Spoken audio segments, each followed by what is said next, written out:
Hello everyone, welcome once again to Obinwannem Daily News. I am Mazi Chele, presenting today the news for Saturday the 26th of January 2020. Obinwannem News, the value of truth. We bring you undiluted live updates happening in Nigeria and from all around the world. In today's headlines, Northern groups to launch Operation Shege Kafasa. Nnamdi Kanu did not deliberately jump bail, Barrister Jofor tells courts. The Coalition of Northern Groups, CNG, has applauded the formation of the Southwest Security Outfit, Operation Amotekun, as they look to establish a similar security network of their own in the north. Obinwannem has gathered that discussions are in the early stages to form the security network with the code name Shege Kafasa, which translates to I Dare You. The controversial group behind the quit notice to the Igbos living in the north in 2018 says the Operation Shege Kafasa will help to curb the high level of insecurity in the north. The group on Saturday said that the north is more genuinely entitled to be angry in view of the current high level of security challenges in that part of the country. The constant attacks and killings of innocent citizens by gunmen, abductions, destruction of communities, and terrorism. According to Abdulaziz Suleiman, spokesperson for the group, we are convinced that there is indeed a justifiable reason for Nigerians to seek to take extra measures for self-protection and preservation in the prevailing circumstances. This need is necessitated by the apparent failure of the government to discharge its primary duty of protecting the lives and properties of all citizens. Recall that in 2015, Nigerian voters trusted Buhari to lead our nation through and out of its limitations into a future in which we will live secure lives and pursue livelihoods in a united Nigeria whose human and material resources will be protected by leaders. Regrettably, 5 years on, the story is that of poverty ravaging communities, hunger stalking millions of homes, inflation making life difficult, people losing jobs, businesses closing down, infrastructure decaying, young Nigerians losing hope, which are all drivers to the current situation. Worth recalling also is that long before the current deterioration, the government had been advised severally to take definite steps to end the conflict between farmers and the pastoral communities which it shunned. Instead, the government came up with various ambiguous policies in the form of Ruga, livestock transformation, etc., that all ended in controversy and were never implemented.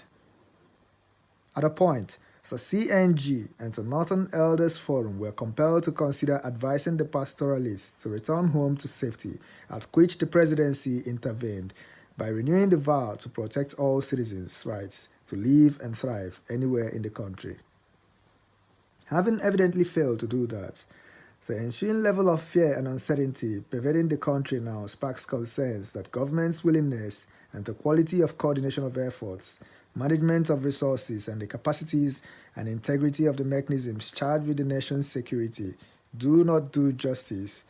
to the magnitude of the problems or address the sense of urgency in dealing with an escalating disaster. On the launching of Operation Amotekun by the Southwest, the CNG said, "While we do not dispute the right of the Southwest to initiate the Amotekun as a necessary alternative to secure their safety in the face of government's control lapses, we nevertheless understand the need for such measures to abide by due process that conform with relevant laws of the land." In this regard, CNG recognizes the authority of the federal government to take steps to disband all militias and armed groups everywhere in Nigeria to ensure that no group has the capacity to challenge the states in its prerogative to maintain law and order and protect citizens' lives and properties. The acceptable position remains that only legally constituted outfits and lawfully sanctioned organizations under the direct control of the federal government as recognized by the Constitution of the Federal Republic of Nigeria can be so organized, armed, and fitted.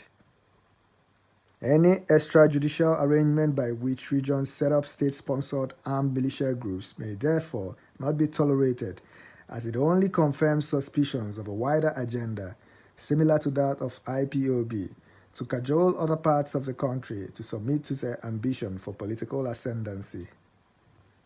In particular, the idea of Amotekun on the claim of deteriorating national security at this point raises the question of why, if they are sincere, the Southwest leaders fought so hard to secure the return of this same administration for another term,